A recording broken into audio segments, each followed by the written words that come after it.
Right, hey guys, how are we doing? Back with another video from Totally Not Mark. Following on his review of the Bleach manga, we are checking out the Fullbring arc, and he's called it the best arc in Bleach. Let's see what he has to say. Because I'm going to be honest as well, I can't really argue straight away because I'm anime only with this. So if the manga did something different, cool, let me know. But I remember watching this and thinking, this is just filler, and then no. Oh boy, do I have a surprise for you guys today. And it's something I'm sure not many of you have expected. I think the Fullbring arc of Bleach is the best arc I've read in this series. It's and that genuinely surprised me. Because going into this Bleach series, it wasn't long before I heard whispers of a certain arc. An arc that was held in either medium or low regard amidst the vast majority of its own community. I've only seen a few praise it, with others saying it's okay, all the while I've seen many call it a very questionable creative choice. Needless to say, there seems to be it was very interesting. This arc, and I hope to put an end to that today. Okay, well, maybe not. In what I've just realized isn't even so much a review as it is an analysis or love letter to what has become easily my favorite arc in this series. That's mental. I'm Tsukushima, and this is my love letter to Kubo's incredible Fullbring arc.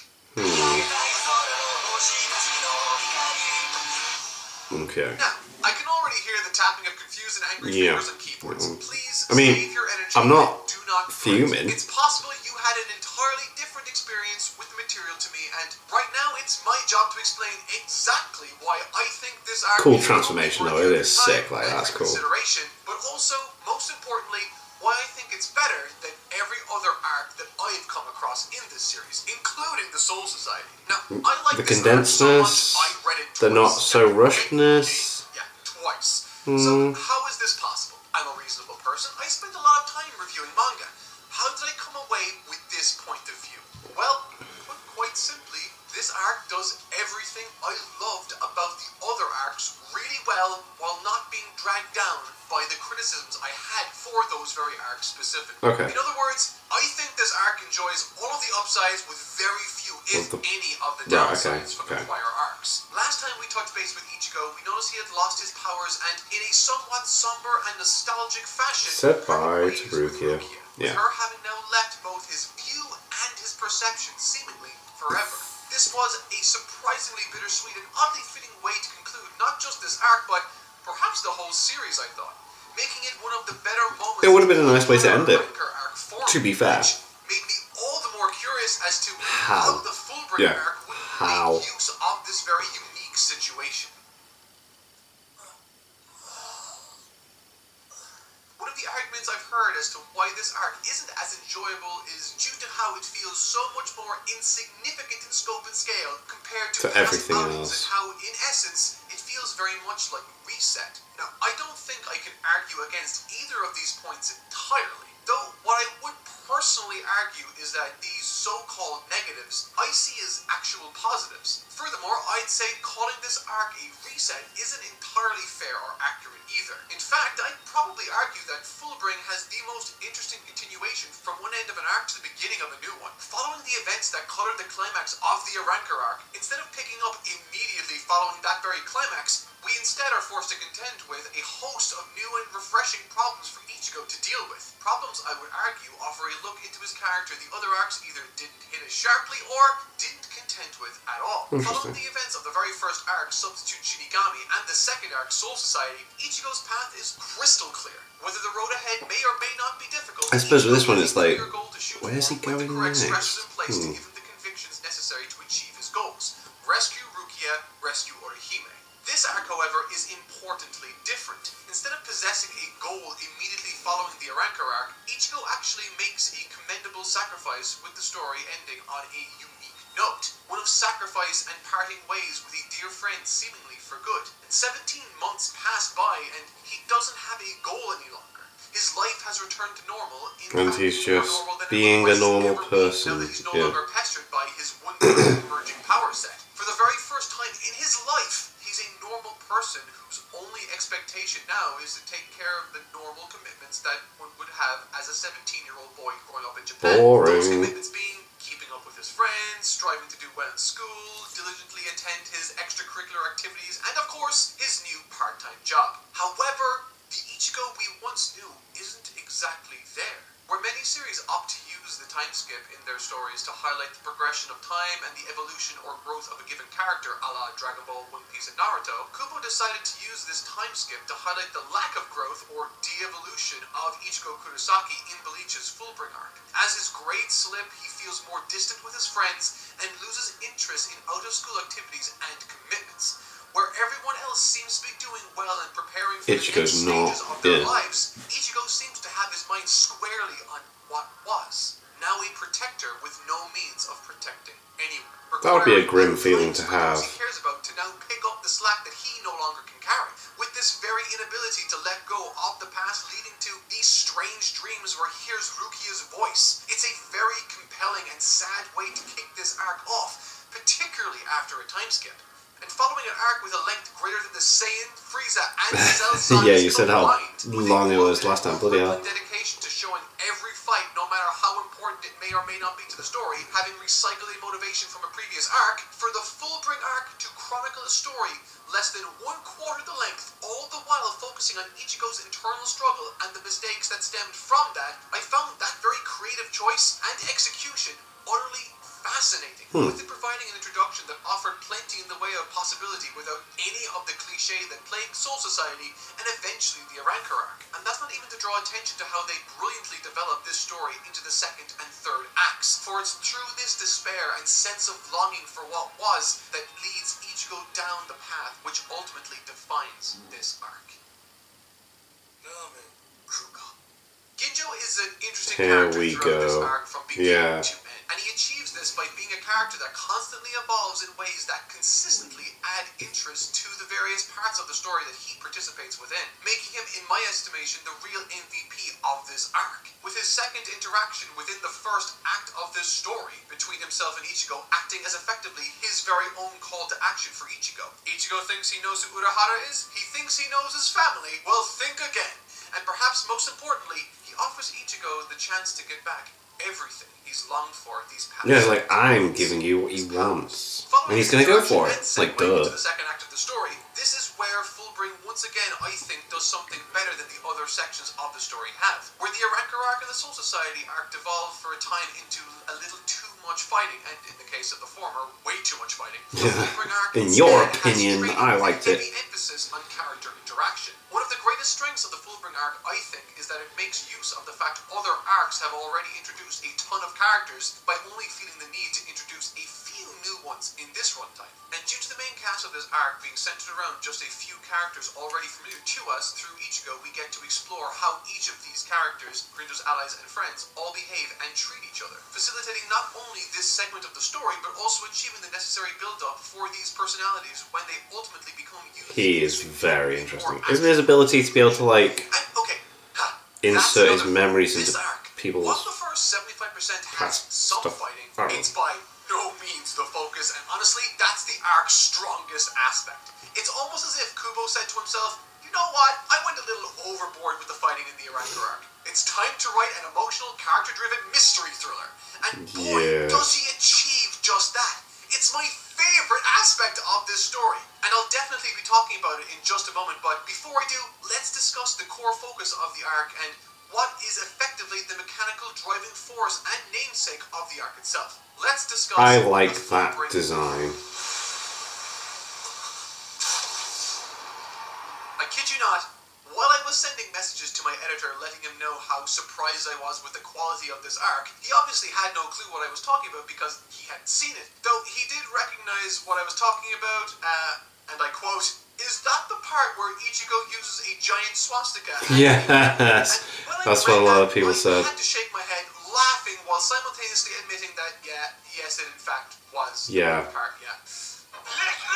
The Fullbring mechanic is one which has been alluded to in Chad's ability prior, and while not being the focus of the arc itself, despite its namesake, it is an integral part of the arc itself, without which none of this would be possible. And thank God it is possible, because the The ability is unpredictable and amorphous nature in how it manifests in its users is exactly what allows this arc the flexibility and freedom to deliver the most memorable moments. I mean, they do have the most mad The abilities. second act of the story starts off with an obvious call to action, as I mentioned, from Ginjo. However, it's initially one Ichigo doesn't trust or is uncertain as to Very uncertain, isn't he? He's like, I don't know, you can't really give me what I want. Plot and arguably the most interesting narrative aspect of this story is introduced, as Uryu is pursuing someone suspicious.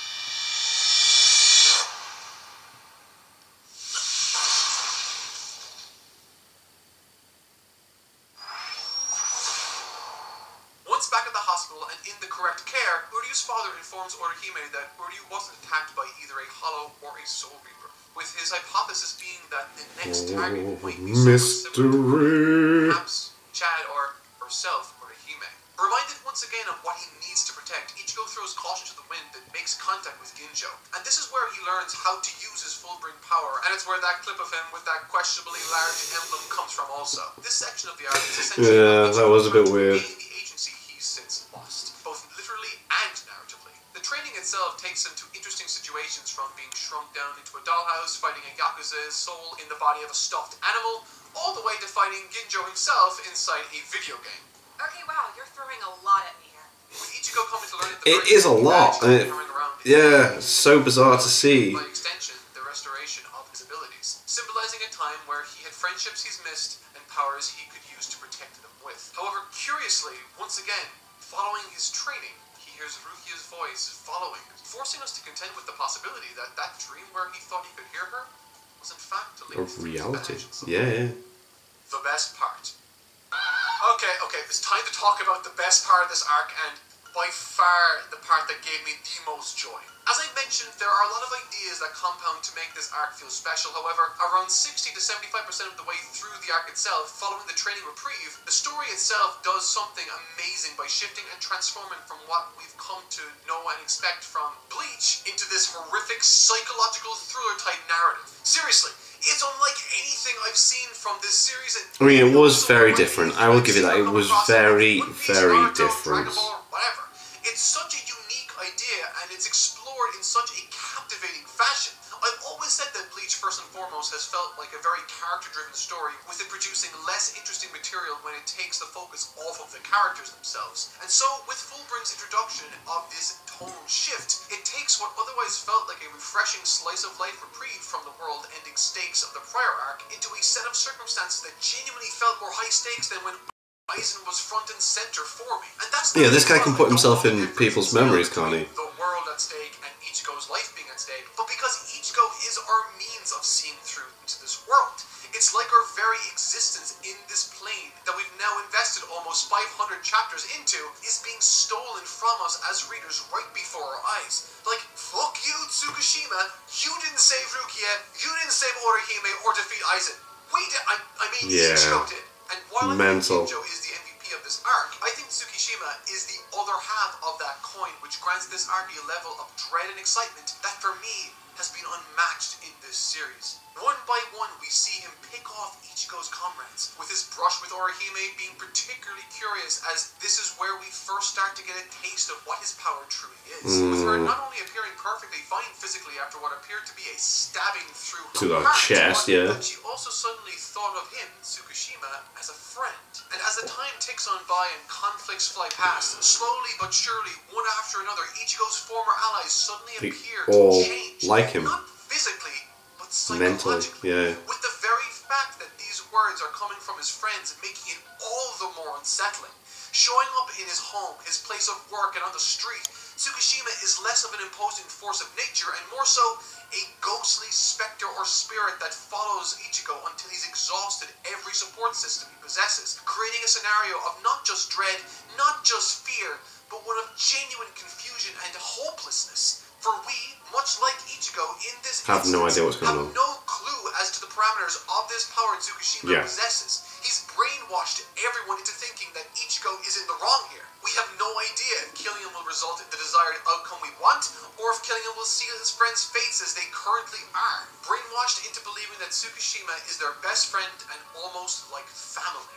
And furthermore, these circumstances only push Ichigo, and by extension us, into the arms of Ginjo, who is, at this point in the story, the only one left who can possibly help him, which is not all the easier for us as readers, and that's important narratively. It's this fascinating philosophical and emotional situation that made for a climax that, hand on my heart, was more exciting and had me on the edge of my seat from the beginning to end than practically, no, not practically, every other arc in this series. There were so many twists, turns, and hopeful moments in the final section. I see why Mark liked this. That I have never been more invested by a storyline in Bleach. However, I will caveat what I'm saying for just a moment here. For many of you out there that do not share my opinion, I cannot, of course, speak to your experience. Perhaps if I had been reading this week to week, I might be singing a different tune. This might I watched the anime.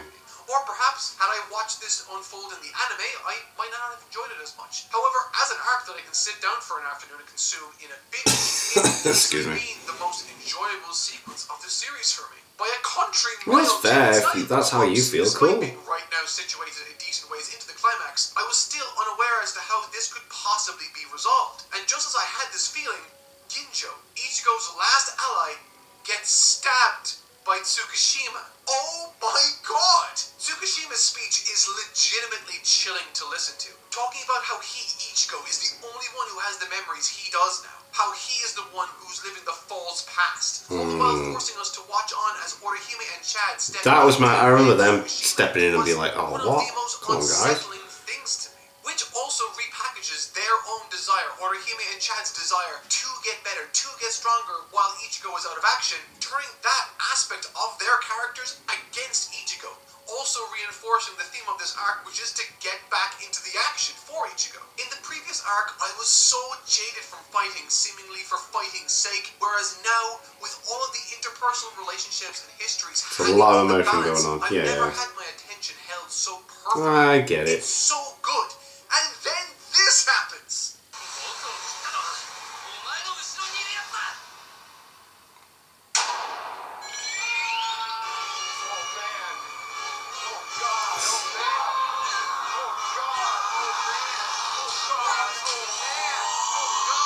All of this time, he was in cahoots with Tsukishima. Having told him to stab him to make it so that they were enemies to avoid suspicion, Tsukishima's power and Ginjo's convictions are precisely what made this plan so convincing and possible. It's brilliantly unfolded. It feels so much less conventional and so much darker.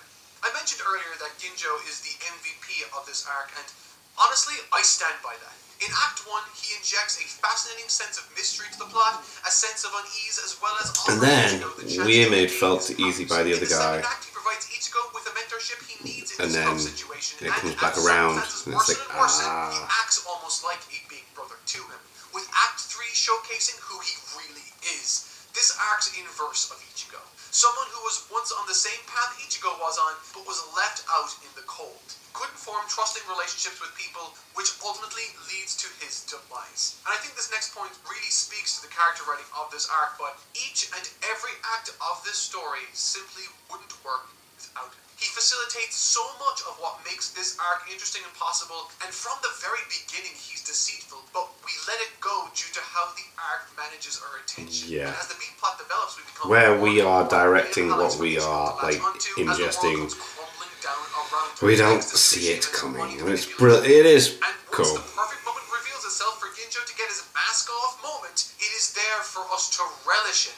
It's perfectly placed. Whether or not I saw it coming is sort of irrelevant. I had my suspicions, but wasn't convinced. But what I appreciated was how it makes sense and how perfectly timed the execution of this reveal was. The arc itself is wonderfully focused and knows exactly what it wants to be, delivering this interesting contrast not only between Ichigo and Ginjo, but Ichigo and his former self. I didn't mention this at the beginning of the video, but the beginning of this arc shows a very clear contrast between the present now in this arc and the very first chapter of this series. But what's more is that I noticed in this arc, more than any other I've read, it comes across as a contrast and callback to the first arc as a whole, and highlights how each and every central character has grown. Ichigo, a character that was once learning how to adopt responsibility, now yearns for it. Yeah, he wants something to do.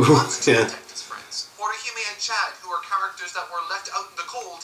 They are working harder now. They are first arc. integral. Instead, the ones now leaving Ichigo in the dark, trying to save him from trouble, having developed their own unique skill sets for the sake of contributing to Ichigo's efforts. And Uryu, someone who once wanted nothing more than to defeat, humiliate, and remove Ichigo from the picture, specifically puts himself into tremendous danger for the sake to make sure of he's safe. Ichigo in his hour of Yeah. need. And following this utter low point, with Uryu shaking looking at Ginjo, with Orihime and Chad compromised, with Ichigo feeling utterly alone and betrayed, that's when quite literally my favorite moment in this series occurs. There you go.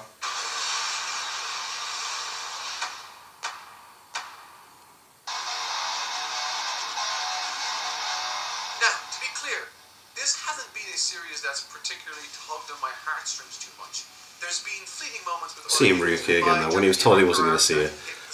Awesome. Truthfully, I have not come close to being too emotional. But, and I mean this, the feeling of despair Kubo managed to crack in this moment, that high emotional state, of history and compromising everyone we love, when Ichigo turns around to discover Rukia standing there as if like a guardian angel, someone finally who can offer genuine help. It reminded me of that scene from Endgame, funnily enough, where everyone comes through the okay. Yeah. America. Seeing all of the captains we befriended come to the Yeah, that's kind of sick. to win the day is magnificently cathartic, particularly because we're doing it all for the reasons Ginjo and Tsukushima are trying to overwrite. Because he, Ichigo, has genuinely made an impact, not only in this world, not But in only the in other. his friend's world, as Orihime's love for him Society. through her brainwashing, but also in the world of the Soul Society, making this very scene, on top of all of that, narratively and emotionally earned in my book. Well, well, well. How the turntables... Have turned. No longer outnumbered, each captain takes a battle that I suits their love own The character, Office. and due to us having spent a significant amount of time with the other characters, we can actually enjoy those fights now too. Not just because we know them, mind you, but because this arc hasn't shoved fighting down my neck over and over, and because of that, this section feels a little more novel as a result. Furthermore, an example of something I really appreciated in this story was how Kubo didn't spend 2 or 3 chapters on each individual fight. He just before got them showing done. flashback to Yeah. Instead, this arc dedicates a single chapter, chapter 471, to the flashbacks of all of these allies of Ginjo together. And the Oh, wow. this information in this way serves these characters tremendously well as this sort of shared group of trauma that acts as the binding which unites them all. It saves time and keeps the pacing snappy, with each POV given a unique background to help differentiate them from each other within the chapter itself.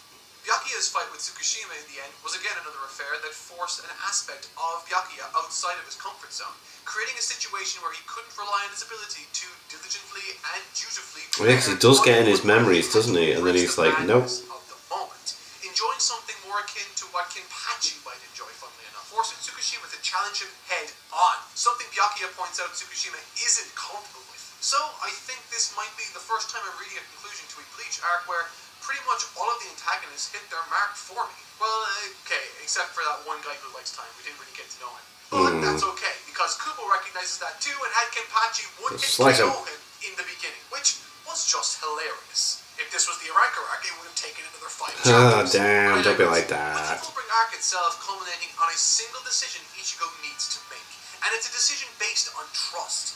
Ginjo tries to convince him of the lies the Soul Society have laden him with, and paints a very dark picture that contrasts what he thought his relationship was.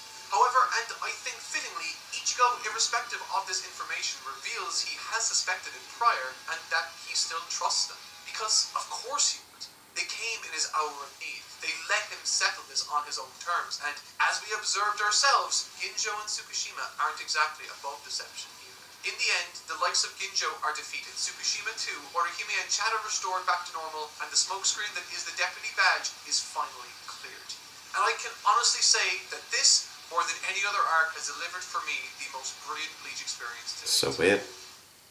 I think ultimately, I really ended up connecting with this arc due to the specific context I read it in. That context being my utter exhaustion and exasperation following the onslaught of fights that was the Aranka arc. Unlike the Arrancar arc, and to a degree even the Soul Society arc, Fullbring feels like a fresh, well-executed, smaller scoped, but necessary restart. It contends with the obvious consequences and fallout of the last dramatic conclusion, and does so in a really different way. Where the Arrancar arc was wall-to-wall combat, Tsukishima is specifically non-confrontational. Where Soul Society offered conviction for Ichigo to embrace, Fullbring took an entirely different direction, one that made the entire arc far less formulaic and conventional compared to Soul Society.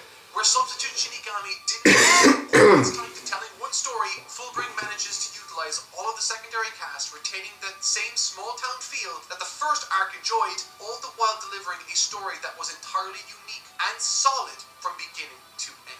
It's not too long, it's not too short, it has some of the best character writing in the series, all the while contending with a storyline that's more in keeping with a thriller than a battle manga. All of which only works due to our knowledge of the existing characters. It possesses for me all the interpersonal charm of the first arc, and all the appeal of the Soul Society arc without any of the predictability, which I thought dated that arc and weighed it down a lot, particularly in its second half. And unlike the Arrancar arc and the Soul Society material, I thought for the first time in the series, the secondary supporting cast ended up contributing to this arc in... True, they do more in this arc than any well, the prior. Coming to their friends' aid to turn the tides and make brilliant reveals, or Chad and Orihime helping Ichigo train and eventually facilitate my favorite portion of the story through their zombification, this story simply wouldn't have worked even in the slightest. Fullbring is my antidote to how the Arrancar arc made me feel, and my guess is that the anime, much like how I've noticed it did with other arcs, it may have done the same with the Fullbring, that being either change the arc or inject so much filler that it ruins the arc. And for that reason, I cannot stress how wonderful and easy a read it is in the manga. At just 58 chapters in length, it has something. I might have to check it out. It is for these reasons and many more that I can safely say that the Fullbring arc of Bleach gets the totally not marked thumbs up of approval, and so far it's the best arc I've read in Bleach comfortably. It takes far more risks and assumes a much less conventional structure than I felt the Soul Society arc did. It delivers a much more focused story than Substitute Shinigami, and it is exactly as long as it needs to be, unlike the Arrancar arc. To me, it's easily the best arc Kubo has penned, and it's not even close. Yeah. No, I've seen this whole thing about the 1000-Year Blood War on Twitter. So you're saying that like stuff with Kubo being rushed in parts and his health affecting certain moments of him putting the manga chapters on that he wants to wait until, you know, further down the line to see where his involvement with the anime is going to be different portrayal of the story. I also feel like as well that like he can't really put out any reviews without using anime clips. The anime's only just started, so there's another thing as well. But yeah, that's an interesting take. I can't really say a lot because I didn't read the manga. I was anime only, and I definitely thought it was filler. But it definitely was an interesting way of bringing Ichigo back into the story. And yeah, it was intriguing, like the mystery and everything going on. It was, yeah. So yeah, I've enjoyed these reviews. It's been nice to get like basically catch up on everything up to the 1000-Year Blood War, I guess. And then I've still not watched any of the episodes. I still need to get a Disney Plus account. But anyway, thank you to my patrons. If you want to have your name at the end of every video I upload, link in the description to the Patreon page. $1 a month allows us to support the channel. It's greatly appreciated. Thank you guys very much for that. And thank you all for watching. What do you guys think of that? What do you guys think of this? Click like, subscribe, and leave a comment down below. Let me know what I should watch because in future videos. I'll see you guys, all you guys, next time.